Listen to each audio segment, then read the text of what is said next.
Yeah.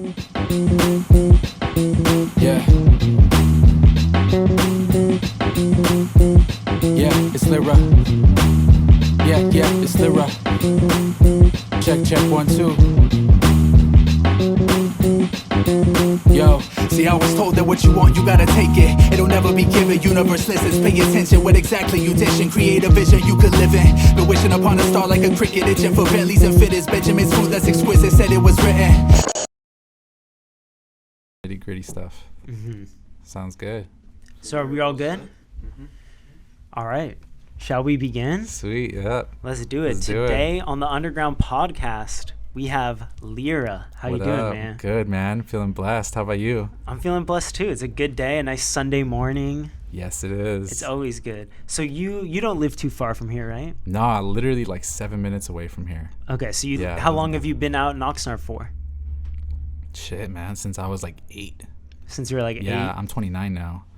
So about like 10 years, maybe 11 years. Okay, I got don't know. you. Yeah. And so you started making music, like you've been making music for a while, huh? Like this isn't Yeah. something that came up new for you? No, I started writing when I was 19 with my friends. That we kind of got into it as like a little like competition thing. Let's just see who kind of makes like the best stuff. And there was one time when one of my friends, we went to his house and he was showing us like what he just wrote. And we thought it was like one of the most incredible things like I that we've ever like heard. And it wasn't even like nothing special, but like just some of the stuff he was saying. And it was just like, it kind of like lit the fire within me and just like, no, I gotta be better than him. Like I gotta be like, I gotta show off. And so I started getting really into it. And then, I fell in love with it completely. So after that, it became a passion of mine, and now it was more so just not something to compete with other people, but more so just for my own, gratification. Do you feel like you've always had this like competitive side to you? Yeah, I'm actually, I'm not, I don't take things to heart in that type of competitive way. Like I'm a good sport, Okay, but good. I've always been competitive. I definitely feel like, hip hop, there's definitely a competitive nature to hip hop. And I feel like you kind of need that when you get into here, you gotta have some sort of ego and, you gotta put yourself out there and kind of, put your flag on the ground, so to speak.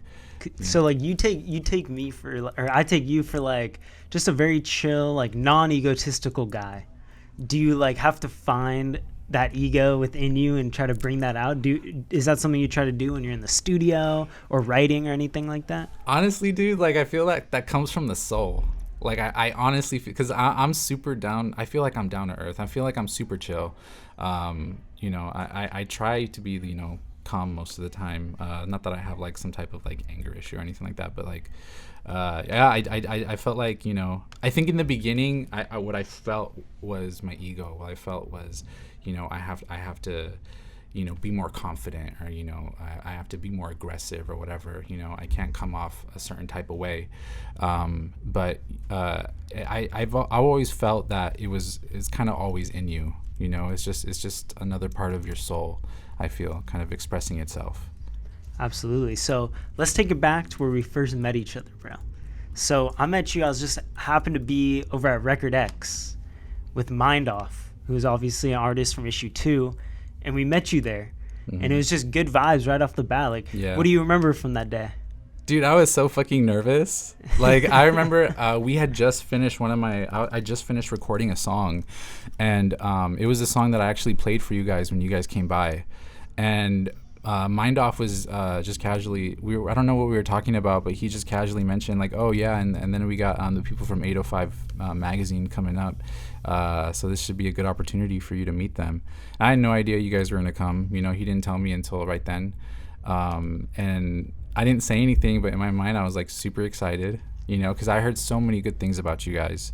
And the first day I met Mind Off at the studio, I saw the magazine, your first issue magazine, and I thought it was incredible. I thought it was, I thought it was genius. I thought, why hasn't there been anything like this before?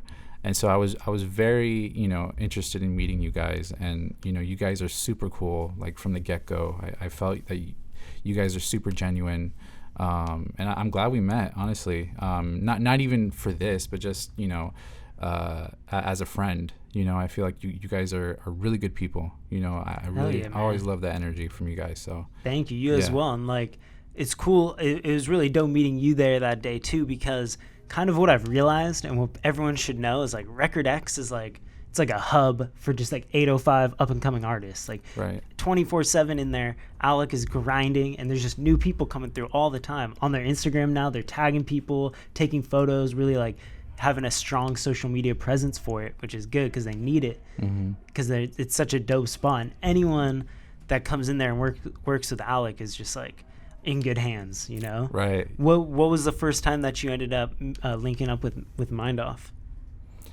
Probably like last year in like the summer, because at the time I invested a couple years back or so in a mic and a laptop. So I was recording my music at home, but I had no engineer. I had no way to mix and master it. I tried doing that myself, and I failed miserably.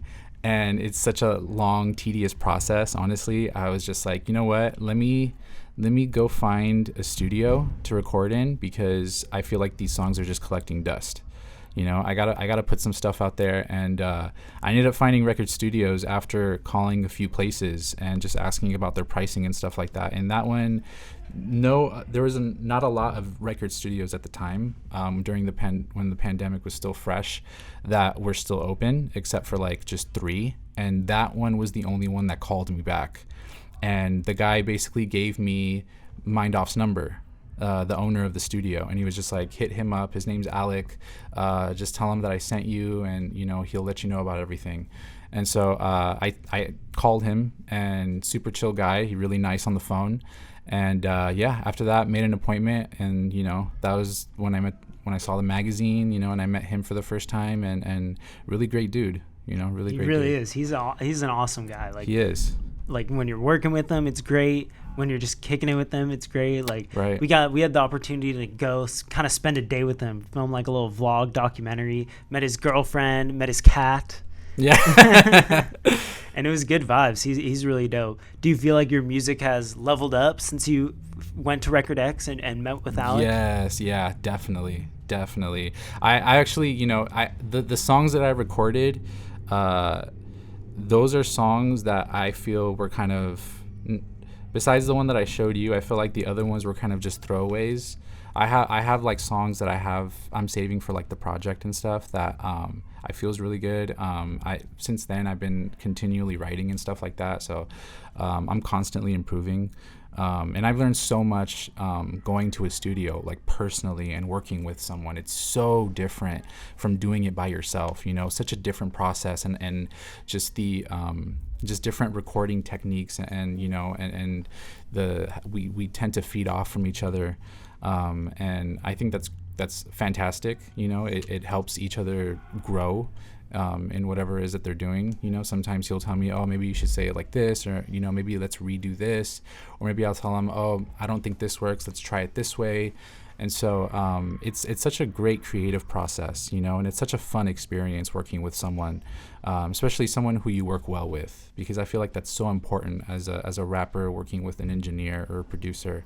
It's the meshing that's what I feel like creates something really good. Yeah, it's like almost like a class project or something, right? Like, yeah, definitely. You're paired up with this person, and you got to create this thing out of nothing, right? And I feel like as an artist, you're probably coming in there maybe a little more stubborn than the engineer. It's your project, it's your piece.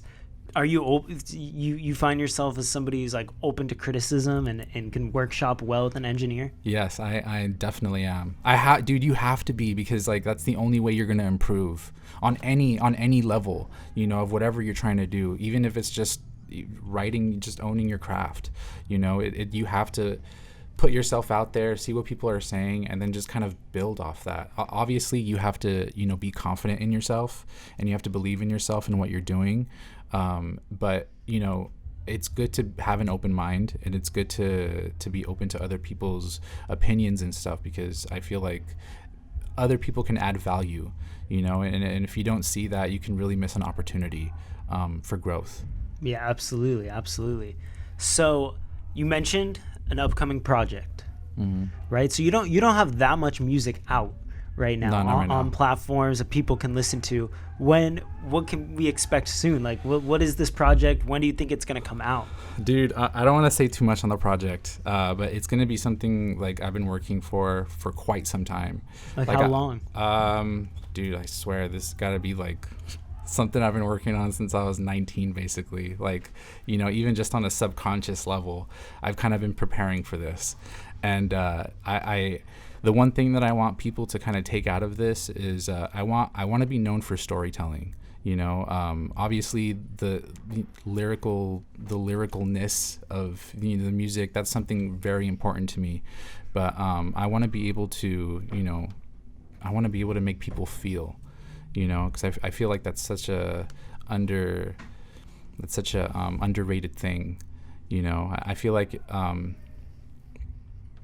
we don't get a lot of people like that. We don't get a lot of, storytellers like how Pac was, where he was able, like, even through a simplistic form of writing, he was able to impact so many people, and for the better, I feel. I kind of want to be known for that. And I want to treat each project as like one big painting or a story, because I'm so into, I really feel like this is such an art, and kind of, Jay-Z was in an interview one time, and he was basically comparing music to an art piece, like a painting or something that you would see, and that's kind of how I want to treat everything, but yeah, that's.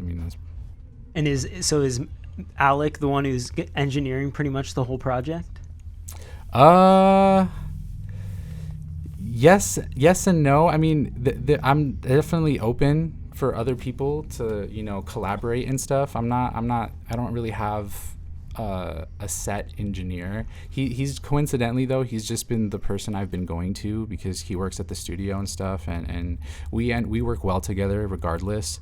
But I don't know. I don't want to say for sure, because I can meet someone, or I can end up working with someone else, and they can add in their 2 cents, or whatever to the project. I don't have a problem with that. And besides, like, I don't have anything set with Alec. Like, we haven't really talked about, oh yeah, we should, we're gonna come together and make this, whole project or whatever.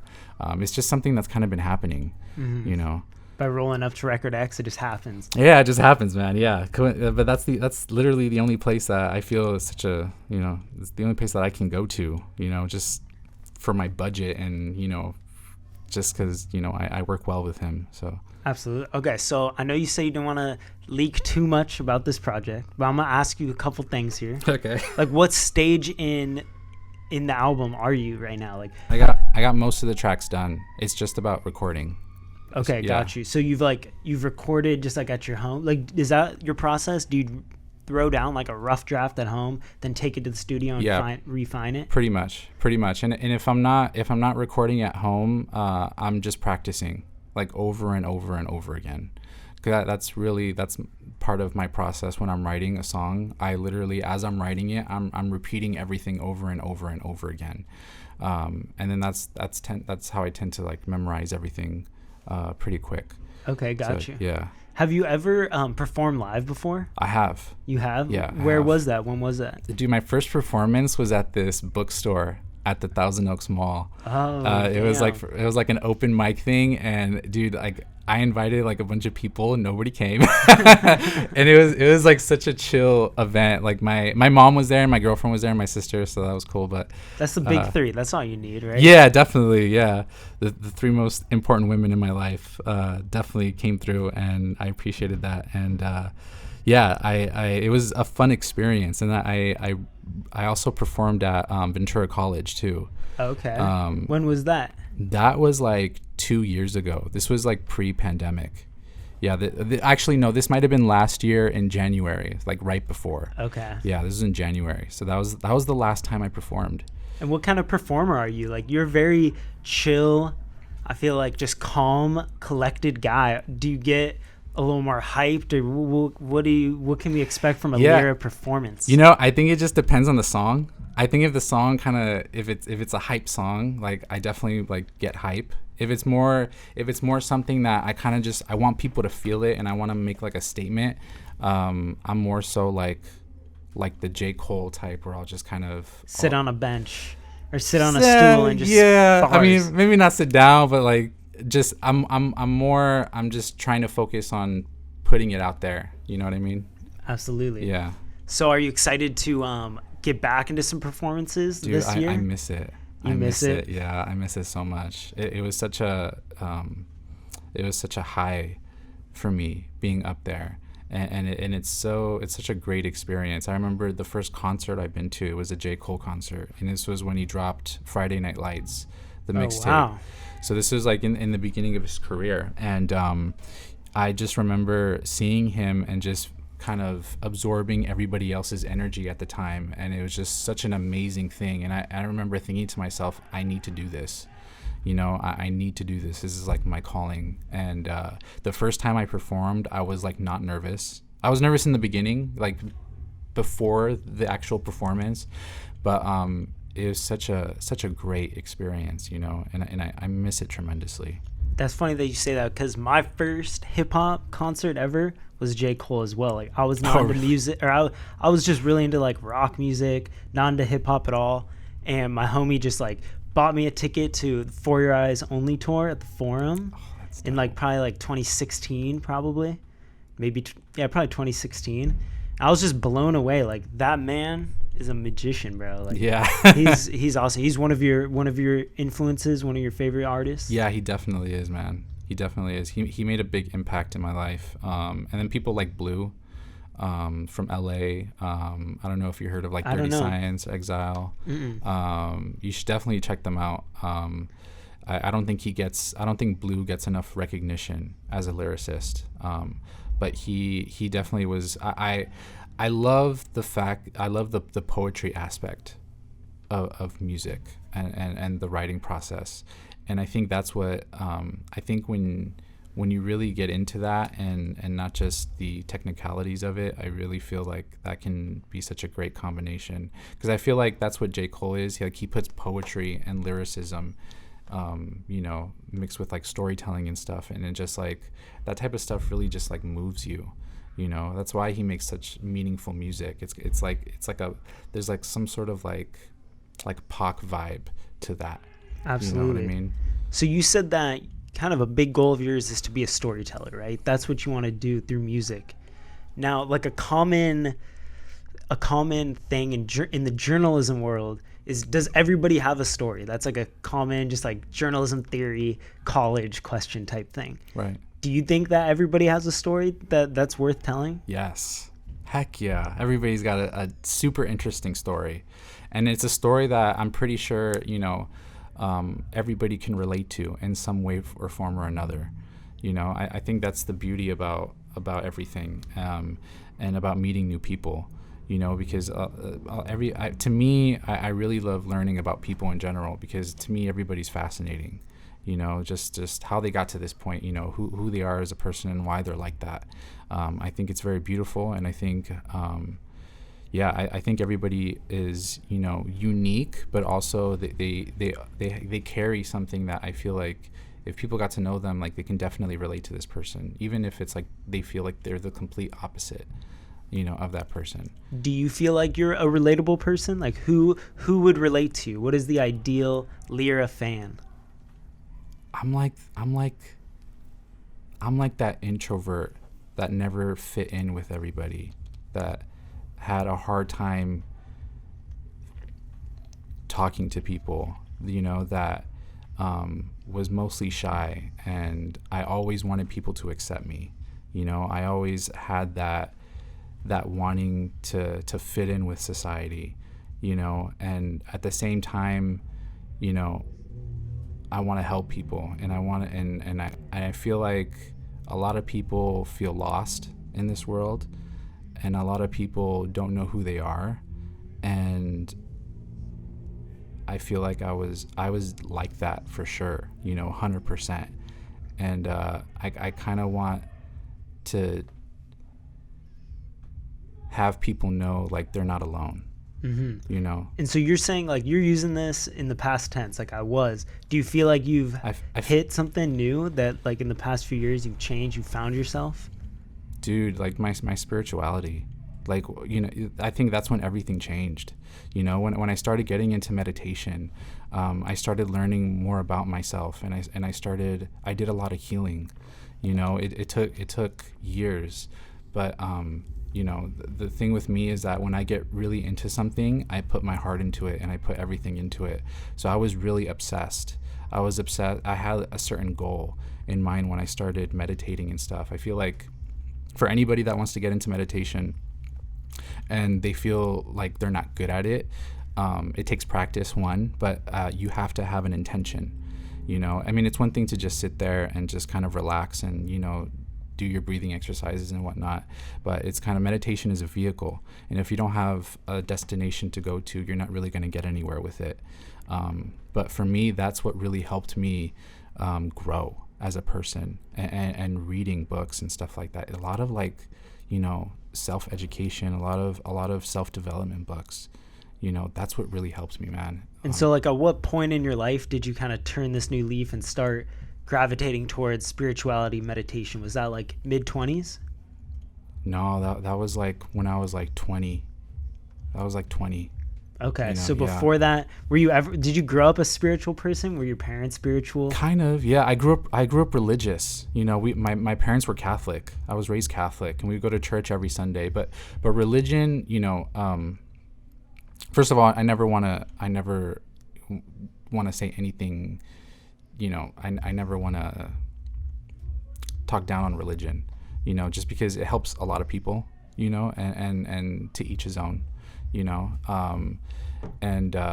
but for me, that I still, I believe, in a high power. I still have those type of roots within me, but as far as the religion goes, like, I would fall asleep during like church, man. I gotta be honest with you. I've been to church like one time.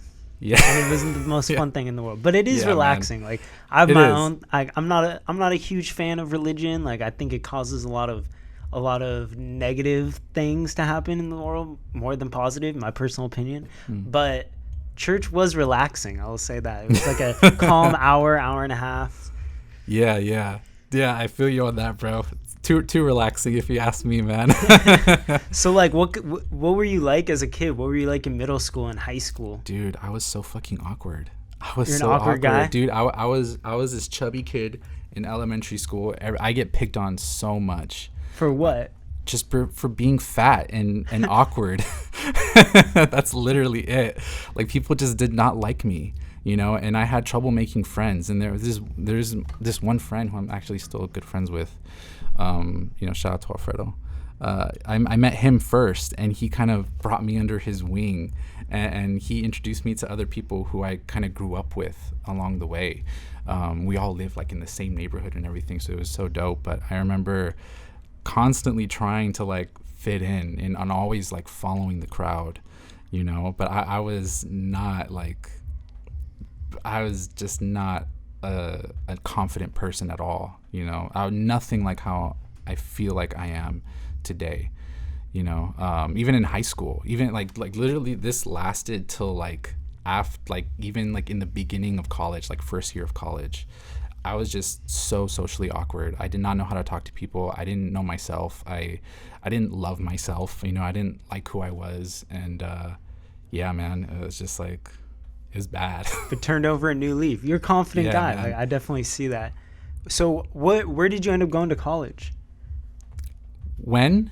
Where did you go? I went to Ventura College. Okay, and what did you study there? At first, I studied psychology.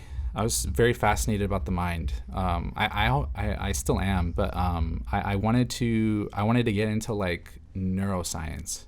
Like that's really what I wanted to get into, because I wanted to discover new things about the mind. I always felt like everybody was, everybody can do anything that they want in this life, and everybody was born with genius qualities. It's just, we have to figure out what that is. And I've always felt like the brain was, malleable. You can definitely change it and make yourself better. But there was like certain, I've always believed in like, it's gonna sound crazy, like psychic phenomena and stuff like that. And like, I've always wanted to be able to like, if I can prove this scientifically, you know what I mean? That's what I want to do. Like, what is like a psychic phenomenon?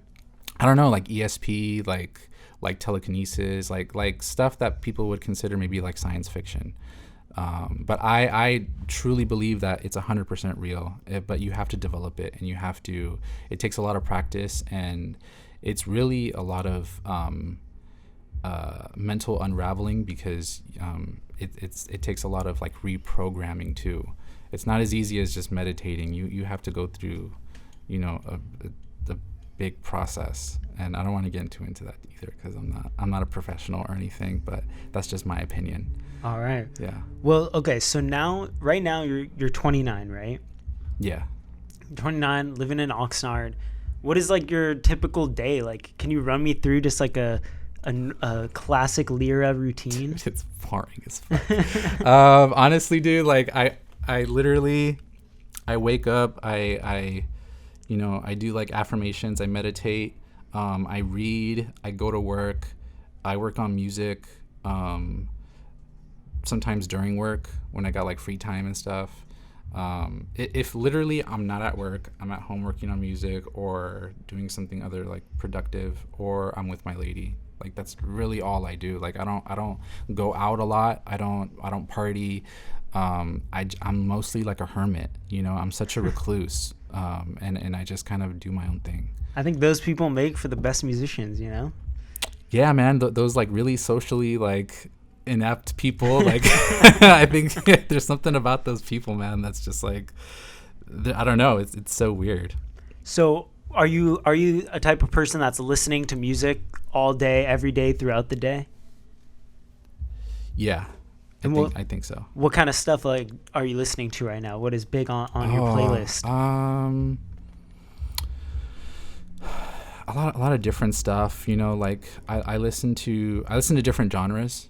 So sometimes I'll be in the mood for like reggae. Sometimes I'm in the mood for like classic rock or like punk rock, or dude, sometimes I'll like be bumping like some Bach. Okay. Some Beethoven, just that's like once in a blue moon, but like sometimes like I get in those moods, man. So you find beauty in like all types of genres of music. Yeah, because I grew up with it. I grew up with everything. Like literally the only thing I didn't grow up with was probably like heavy metal and like EDM, like techno. But everything else like I grew up with. My dad, he played everything.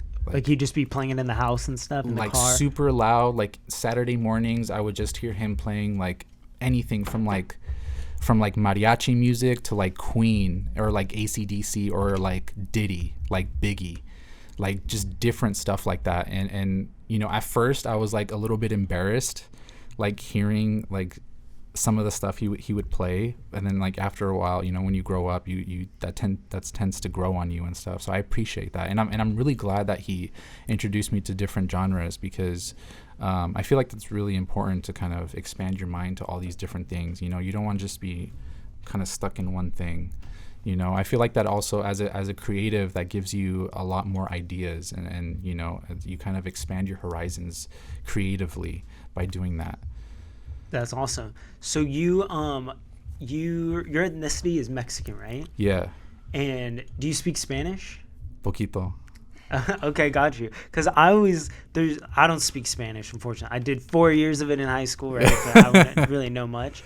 But I always want to encourage 805 artists that can speak Spanish to make some Spanish music. Yeah, like is that ever anything that's crossed your mind? Yeah, man, for sure. Even just rapping in Spanish. Yes. I don't know if I'd be able to make a complete song that's just Spanish, but I feel like I like to incorporate the Spanish language into my music for sure. It's a musical every now language, and then when I can. Yes, it is. Yeah, for it's very poetic in a way. And so you said that that your dad would bump some mariachi stuff. Dude, yeah. Yeah, that was the best. And did that like end up getting transferred to you now? Like, do you ever listen to that now? Sometimes, not all the time. It's not necessarily my go-to, but I appreciate the music for sure. That's awesome. So it's good. It's good when you're drunk. When you're taking tequila shots, it's good. That's true. I've gotten into it pretty recently. Like, one of my good homies always plays it. Shout out Christian Sanchez, and he's gotten me into it. Like, I never really, like, I always consider myself a very close-minded music listener up until like a couple years ago, and now I'm kind of seeing all these new awesome genres. Like, the only thing I'm really not into is probably country still, but. Same. It's not. It's like I just can't get into that like country vibe. Right. I fuck with Johnny Cash though. Johnny Cash. Yeah, I feel like that's such a cliche though to say. You know. I feel you, but he's solid, of course. Yeah. Can't go wrong. He's a legend, definitely. For sure. What kind of music were you listening to growing up, like in middle school and high school? Like, dude, so you're growing up. When did you graduate high school? 2009. 2009. Okay, yeah. So this is like, so you're like coming into music in the in the 2000s. Were you listening to like popular music at that time? Yeah, I was. Yeah. Like, what's some stuff you can remember? Like Soulja Boy, Crank That Soulja. I was like super into that, man. Like my old like high school friends and stuff won't ever like let me down on that. Because I remember, I don't know if have you lived in Oxnard? Like, I never lived in Oxnard. Always Newbury Park. Oh, always new. Okay, so I don't know if you remember when Soulja Boy was like poppin', when that song hit. They did a concert series. I think Q1047 did like this contest, and basically it was like against like I think it was like just all the high schools in that area. And if you like text this number, however many texts, like the most will like get a chance to get a concert at their high school. And we won. At Pacifica? Yes, thanks to me, because honestly, dude, like I don't know how many times, I swear I sent like 100 texts or something, and my parents probably got like a crappy bill like later on, but we won that. And yeah, they'll never let, yeah, that's something that, you know, it's kind of, it's not you know, a highlight of my life for sure. I think Soulja Boy is awesome. So he's a pioneer, man. He is a pioneer. Like, you remember like maybe like a year ago when he went on the Breakfast Club and kind of had this like crazy interview. Do you know what I'm talking about? Yeah. And he was saying like, oh, I'm a pioneer, like everyone's copying me, that kind of thing. And I was like, what? Right. Then I really started like getting into him, and I was just like, he really did pave the way for like, he did, man, the next 15 years of music, trap music even, I feel like. So he came to your high school and performed? He came to my high school and performed. He performed 1.5 songs. Okay. He performed Crank That, and he performed this other one, not the one, what's that one? Not Kiss You Through the Phone. Is that the one by Soulja Boy? I don't know. Kiss me through the phone. Kiss me through the phone. That is? Yeah, so he performed like half of that, and then he just bounced for some reason. He just turned off everything completely and was just like, all right, I gotta go.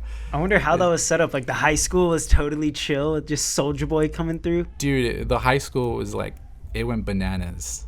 Like, it felt like the Beatles were there. Like, it was so surreal.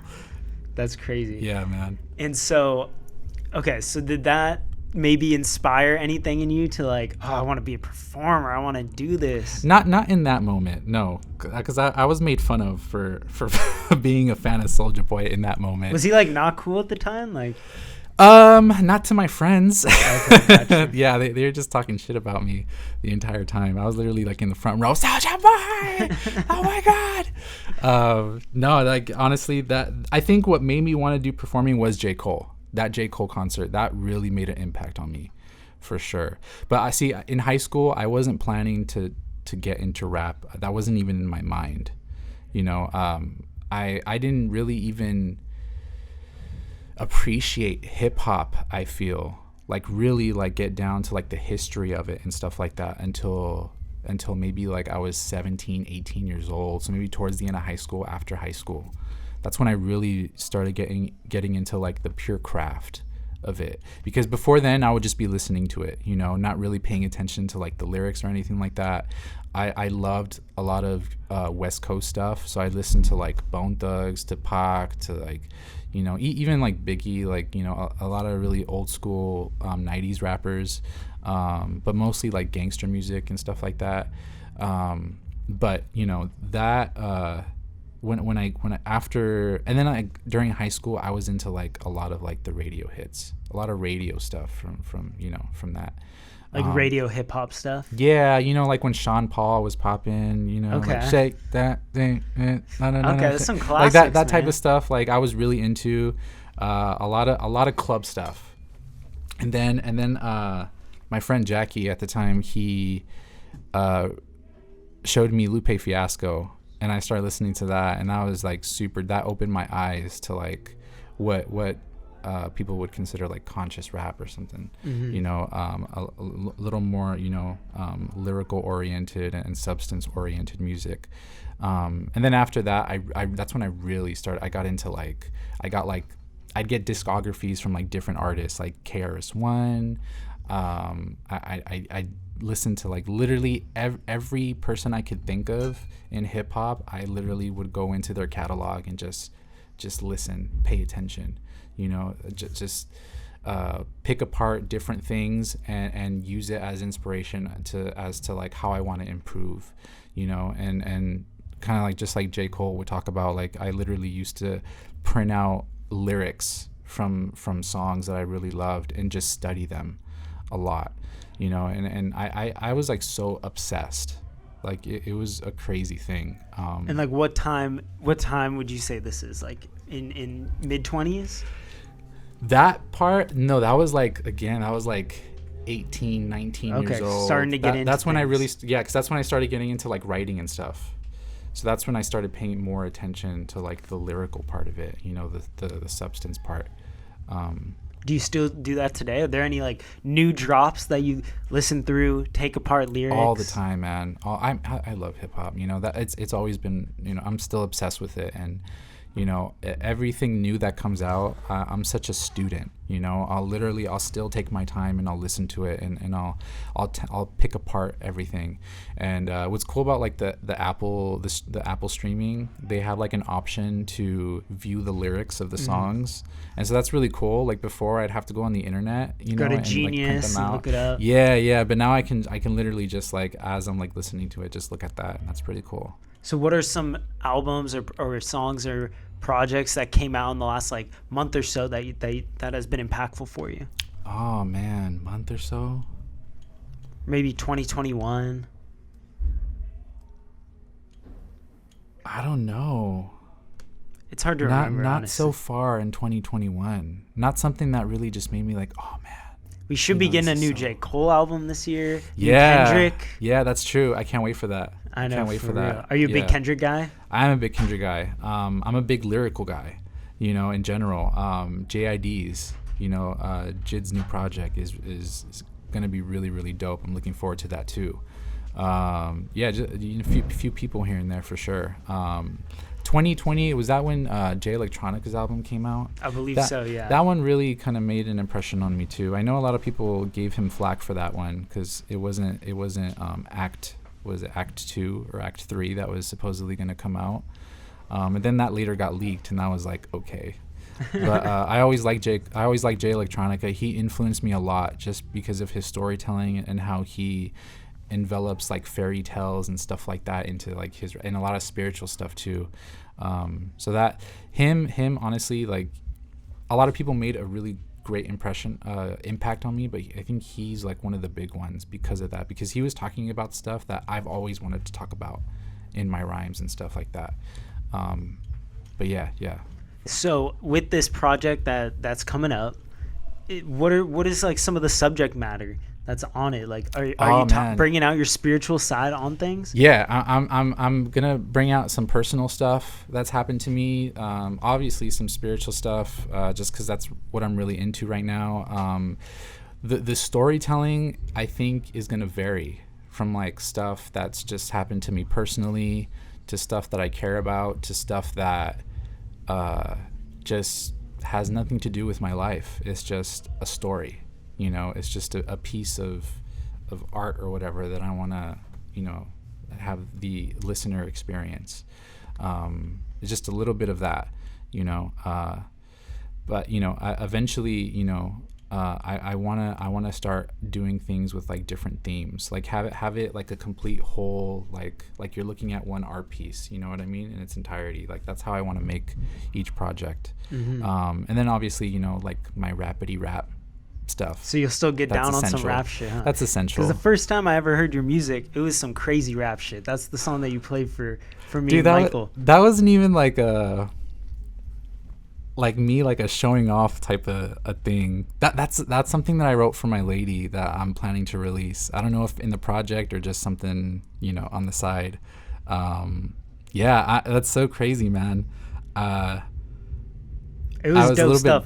Thank you, man. It wasn't what I was expecting, because I met you, I got a certain vibe from you, and then we were playing the song. I was like, oh damn, this guy gets down, bro. Like, for real, you can rap. Thank you, man. Thank you. So I wanna transition a little bit to the underground photo shoot that we had.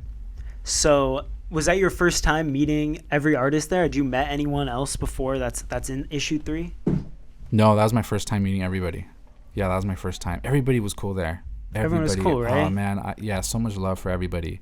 The whole vibe was so dope, and it was my first photo shoot, and I was so freaking nervous, you know, for 2 things. 1, because it was my first, but 2, I had an assumption. I had this idea that during photo shoots, the photographer would like guide you through like everything, really guide like you. Oh yeah, like tell you like, oh yeah, like do this or you should do that.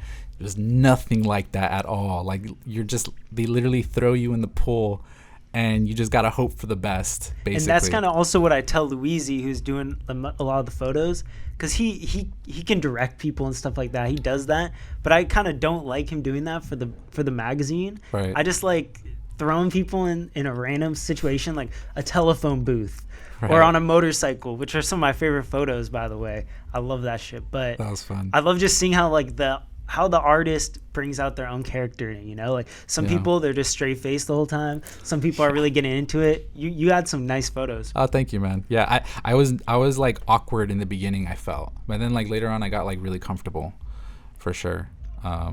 Yeah, man, that was it was very surreal being there. It's cool, right? It's always such a fast day. Cool. Yes. But it is really fun. And what do you think of the group as a whole? Like, you got a chance to meet people. Have you had a chance to listen through some other people's music? I have, yeah, man. So far from what I heard, it's pretty dope, you know. Actually, I'm really looking forward to seeing what a lot of these people are going to bring to the table, honestly, because everybody has their own different flavor that they're bringing, and it's very unique, you know, and that's kind of what I really love to see. I love to see originality, and I love to see uniqueness, you know, and if someone's doing something different, like, I'm definitely paying attention, for sure. Hell yeah. Yeah.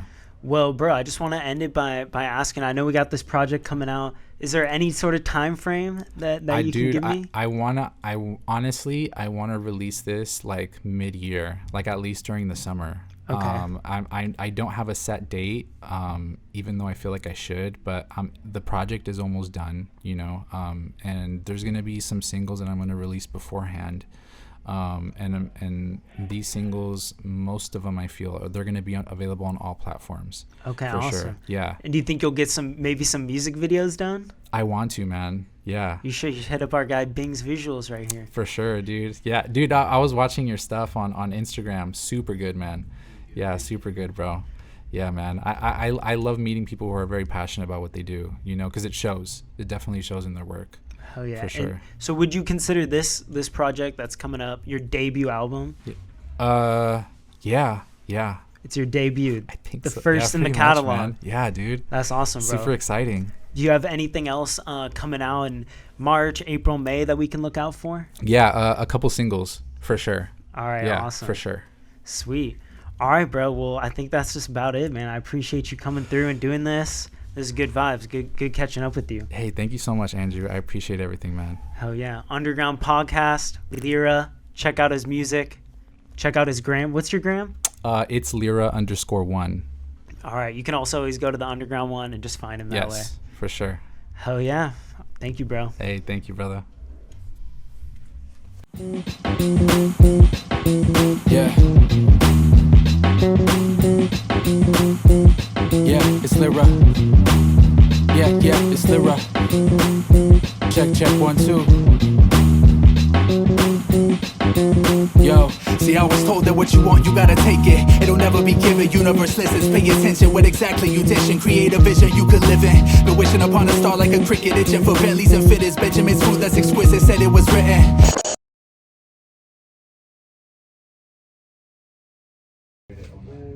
Underground Podcast, Day 2. Who we got with us today? Chandler Blue, of course, the legends. College, but I have not. We got L.I.R.A in the building. And we got Zohair and Alina. What's good? Let's go. Big day today.